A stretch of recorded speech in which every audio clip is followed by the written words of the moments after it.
tous, bienvenue sur cette nouvelle vidéo. Aujourd'hui mes amis, je vais vous présenter le Président George II, la fameuse CB haut de gamme de chez Président. CB qui est vraiment pas mal, ça reste pour moi une référence. Donc déjà, comme vous le voyez, ce poste, je le trouve très beau, très beau, avec comme vous le voyez ici, tout le tour qui est chromé, un très bel afficheur, très grand, très lisible également. Donc un poste qui me semble bien construit et qui a toutes les fonctionnalités modernes, on va dire. Et donc aujourd'hui, plutôt que de vous présenter en détail son fonctionnement, je vais vous présenter plutôt quelques fonctions qui me paraissent intéressantes et puis surtout son mode de fonctionnement à l'utilisation, puisqu'il y a des petites choses à savoir au niveau des bandes, des fréquences, etc. Donc déjà pour la présentation globale. Donc c'est un poste radio amateur que vous pouvez débrider donc, sur la bande CB 11 mètres. Une fois débridé, il va sortir une puissance convenable de 10 watts en AM, 15 watts en FM et 35 watts en BLU.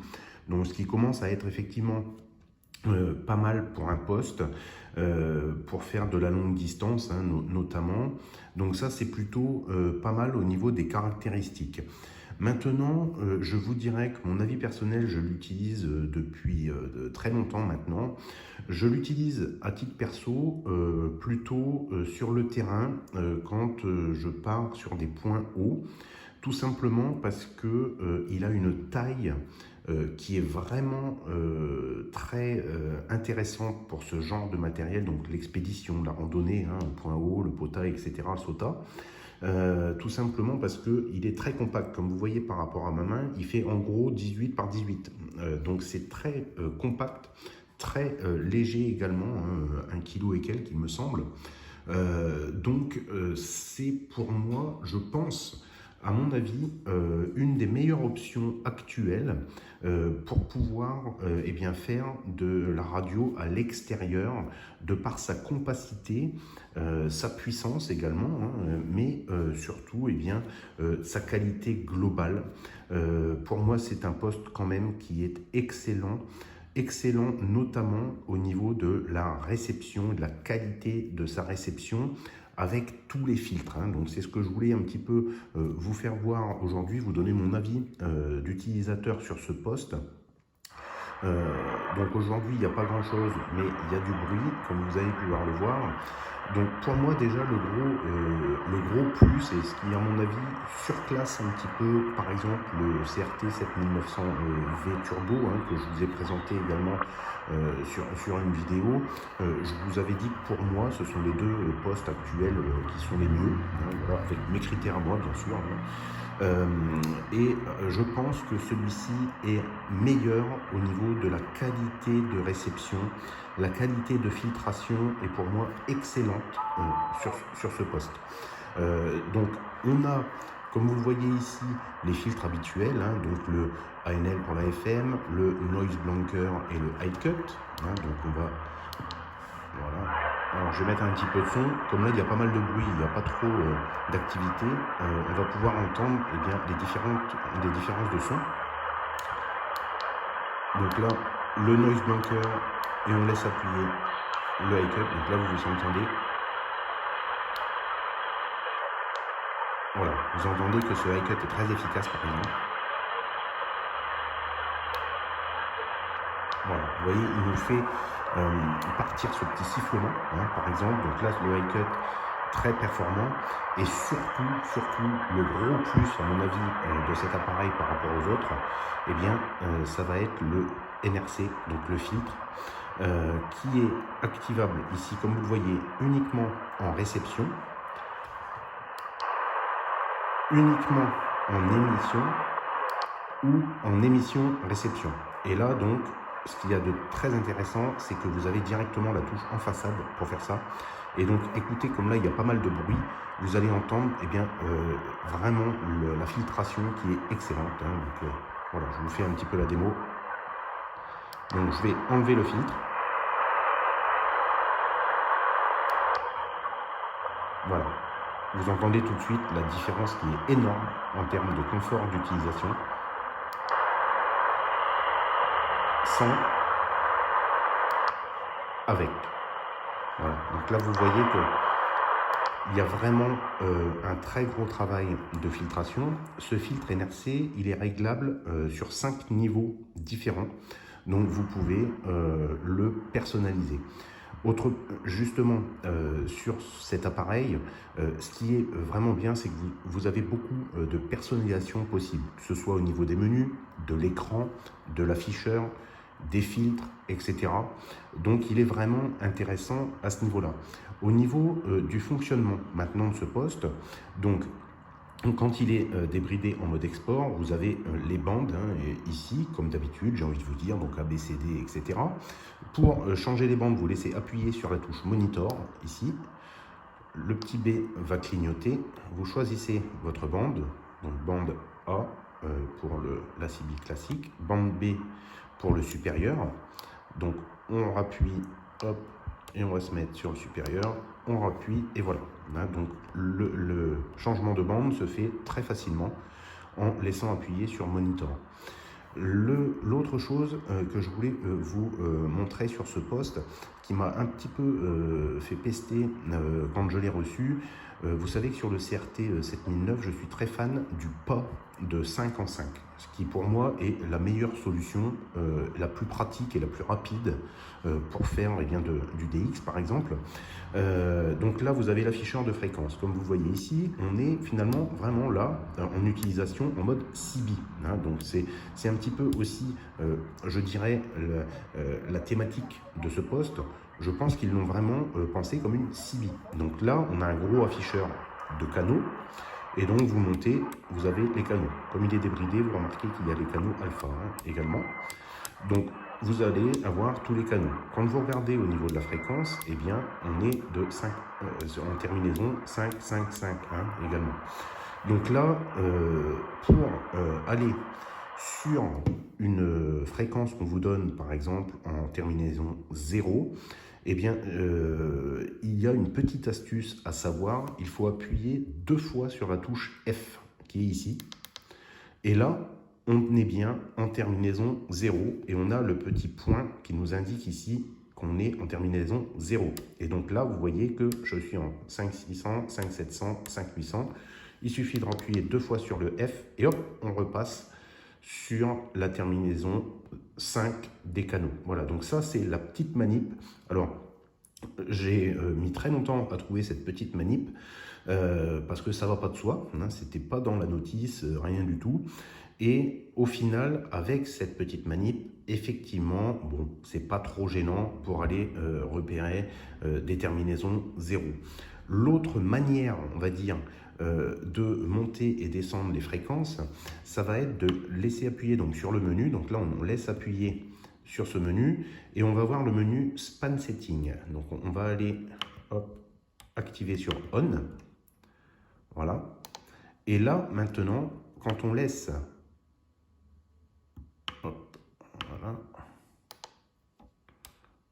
Voilà. Là, vous voyez que je vais augmenter maintenant directement de 1 en 1, de 100 kg 100 kg, les fréquences. Donc c'est une autre manière de faire pour aller se balader.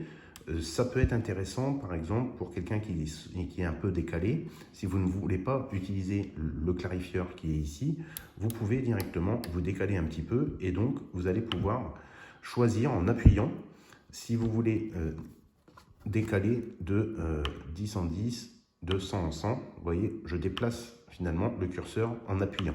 Donc ça peut être une autre manière d'utiliser ce poste. Le problème, à mon sens, d'utiliser ce mode de fonctionnement-là pour monter les fréquences, et ce que j'étais obligé de faire quand je n'avais pas la petite astuce du double F, eh bien je pestais un petit peu parce que finalement, il faut vraiment monter. Vous voyez, c'est très long pour changer et arriver sur un autre canal. Donc, à mon avis, ce span-là, c'est pas très pratique. Donc, moi, perso, maintenant que j'ai le double F, eh bien, je le mets sur off. Donc je repasse en mode normal, vous voyez, de canaux. Et quand on me dit, eh bien, on va faire un QSY sur le 27700, par exemple, j'appuie sur 2, hop, et voilà. Et là, je suis direct en 27700. Je rappuie 2 fois sur F, et donc là, finalement, c'est très rapide. À mon sens, c'est toujours un petit peu moins pratique que le CRT, où là, il y a juste à cliquer ici, à tourner le rotateur et de faire 5, 0, 5, 0. Mais avec cette petite astuce du double F, franchement, ça se fait. Voilà, donc pour moi, c'était le gros point noir. Et puis finalement, depuis qu'il y a cette fonction, ça se fait. Voilà, ça se fait. Petit reproche qu'on peut lui faire à ce poste, c'est l'afficheur des fréquences qui est vraiment tout petit, hein, comme vous voyez ici. C'est encore, à mon avis, une fois, c'est la philosophie de ce poste. À mon avis, il est vraiment vendu comme une CB. Donc quand vous êtes dans une voiture, là, vous vous mettez sur le canal, et là, le canal est très beau. Au niveau des différentes fonctionnalités que je peux vous faire voir. Alors, toutes les fonctionnalités classiques, hein, bien sûr, donc les modes, les mémoires, la double veille, il fait les codes CTCSS également, hein, donc pour utilisation éventuellement sur des petits relais, des choses comme ça. Une fonction scan, une fonction double veille, une fonction emergency à choisir 9 ou 19, hein, ou paramétrable, la fonction Vox, la fonction Echo, le talkback pour s'entendre via un haut-parleur, enfin voilà, toutes les fonctions modernes sont présentes sur ce poste. Je vais vous faire voir un petit peu les différentes fonctions du menu qui sont intéressantes. Donc là, vous laissez appuyer sur ce bouton-là. Et donc, on va avoir différents menus de personnalisation. Et encore une fois, ce que je vous disais d'entrée, c'est un gros plus de ce poste. On peut vraiment personnaliser aux petits oignons. On peut renommer, par exemple, le nom des bandes, si on ne veut pas A, B, C, D, etc. On peut les nommer, par exemple, plus 1, plus 2, ou moins 1, moins 2, hein, que certains préfèrent. On a une protection du SWR que vous pouvez régler à la valeur que vous voulez. Donc là, moi, je l'ai mis sur 2. Et donc, vous pouvez régler ça sur le SWR Protect. Donc ça, c'est vraiment très important, très intéressant, notamment pour moi, quand je fais du mobile avec des antennes filaires, des antennes de ma construction personnelle. C'est des choses qui sont importantes. Donc, un SWR Protect, c'est parfait. Ensuite, on va avoir la protection du voltage, hein, donc pareil. Le power limitation, ça c'est une fonction également intéressante. Donc là, vous avez deux positions, le A0 et le A4, qui vous permet en fait de régler le poste quand vous utilisez avec un ampli. Donc ça va vous permettre de limiter finalement la puissance émise par le poste pour ne pas cramer votre poste quand vous passez par un ampli. Donc deux positions, je crois de mémoire que c'est 4 watts ou 5 watts de puissance maxi. Donc ça peut être intéressant pour les utilisateurs de ce poste au QRA avec un ampli par exemple. Autre menu, hop, on va aller voir donc le reset, la couleur, donc le changement de couleur de l'écran. Hein, vous voyez tout ça, voilà, c'est quand même sympa. Hein, c'est quand même sympa. On voit vraiment très très bien sur cet écran très lisible. Moi j'aime bien comme ça, je trouve que c'est bien clair.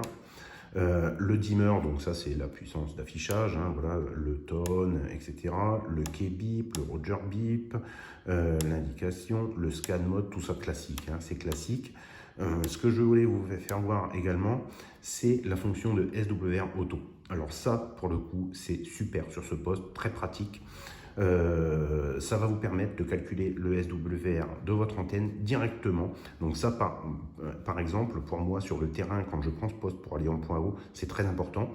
J'installe mon antenne et la première des choses que je fais, eh bien, je vais dans cette fonction. Donc vous laissez appuyer, et automatiquement, tout de suite, il nous met le SWR de l'antenne. Donc ça, c'est vraiment très pratique. Ça me permet, par exemple, donc là, vous voyez que je ne suis pas terrible à 1.6, ça va vous permettre eh bien, de régler votre antenne. Donc parfois, quand j'utilise des télescopiques, par exemple, également, avec cette fonction-là, je peux directement régler mon antenne sur le terrain sans rien faire. Et ça, c'est vraiment très, très pratique. Fonction qu'on avait également avec des petits bips sur le McKinley, également, que j'aimais beaucoup. Donc ça, voilà, c'est des petits détails, mais qui, sur des utilisations très précises, notamment dans mon cas, sur le terrain en point haut, sont très intéressants. Voilà, donc là, on appuie et on a le SWR. Donc là, le NRC setting, c'est ce que je vous disais tout à l'heure. c'est donc le degré de filtration du filtre NRC. Donc là, vous allez avoir plusieurs positions à régler. Ça va de 1 à 5, il me semble. Voilà. Donc là, c'est en RX de 1 à 5. Moi, je le mets sur 3 persos. Ensuite, vous allez avoir le TX, pareil, à régler. Hein, donc, on va avoir, voilà, donc là, vous pouvez choisir la touche Emergency, le canal 19 ou le 9, hein, comme d'habitude, la W, vous pouvez veiller par exemple le 19 en permanence, tout ça, c'est réglable. Le split, vous pouvez faire du split également pour inverser les fréquences si vous voulez. Donc voilà, au niveau des fonctionnalités, donc vous voyez que c'est très complet. Ce que j'ai pas précisé également, c'est que comme sur tous les nouveaux postes présidents, vous avez une prise USB en façade. Ça aussi, pour moi, ce n'est pas un détail, puisque vous savez que sur le terrain, j'utilise une petite boîte d'accord ATU100 par exemple, qui est alimentée en USB type C. Donc en fait, ça me permet, avec simplement l'appareil, je branche ici sur le USB, la prise USB, ma petite boîte d'accord, et ça me permet sur le terrain de recharger ma boîte d'accord directement, sans câble vraiment additionnel. Donc ça, voilà. Donc vous voyez que grosso modo, c'est un poste que j'aime bien, qui est bourré quand même de fonctionnalités. Il a toutes les fonctionnalités modernes, mais je vous dirais que le gros plus, hein, pour moi, voilà, si je devais un petit peu comparer avec le CRT que j'aime bien, c'est la qualité de réception et de filtration. Vraiment, c'est très agréable. Voilà. On a vraiment beaucoup de bonnes réceptions. Voilà.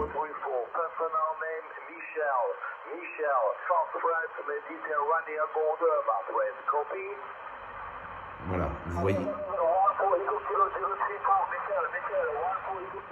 vous voyez que le son, en fait, est vraiment très bon. Il est meilleur pour moi que le CRT. Vous avez une écoute qui est vraiment impeccable avec ce poste. Et donc, c'est ce que j'aime bien sur ce président Georges II. Après, eh bien, à vous de choisir les goûts et les couleurs. Moi, je le trouve plus beau, hein, esthétiquement parlant. L'affichage, je le trouve également plus beau. Les moins, eh bien, c'est qu'il est moins puissant que le CRT en V-Turbo. L'afficheur des fréquences est quand même petit tout. Hein, ça, je sais que pour certaines personnes, ça peut être un peu un facteur limitant au niveau du choix. En gros, je vous dirais que les deux postes sont parfaits. Voilà, c'est pour moi le haut de gamme. Je possède les deux, comme je vous l'ai déjà dit. Pour moi, le CRT 7900V Turbo est l'outil parfait pour mettre au QRA en station fixe parce qu'il est beaucoup plus puissant, avec un gros afficheur et une taille beaucoup plus importante. Et pour moi, celui-ci, dans une optique d'envoi quelque part, de le prendre en voiture ou de faire de la rando en point haut, etc. Pour moi, c'est le meilleur choix actuel sur le marché pour avoir des appareils vraiment très complets. Voilà ce que je pouvais vous dire au niveau de du président Georges II, du très bon matériel, impeccable, hein, la qualité quand même président est toujours au rendez-vous, la construction est bonne, petit radiateur en alu dispersant sur l'arrière. C'est du très bon matériel. Après, eh bien, à vous de choisir en fonction surtout de votre utilisation, à mon avis, et puis de vos goûts. Mais en tout cas, je ne peux que vous conseiller cette magnifique CB Président Georges II. Voilà les amis, j'espère que cette vidéo vous a plu. N'hésitez pas à liker, à vous abonner, à commenter. Ça fait monter la chaîne. On sera bientôt 5000 sur cette chaîne, donc je vous remercie beaucoup. Et je vous dis à bientôt pour de nouvelles vidéos, de nouveaux tests de matériel de radiocommunication. Ciao les amis. One for Victor Delta 066.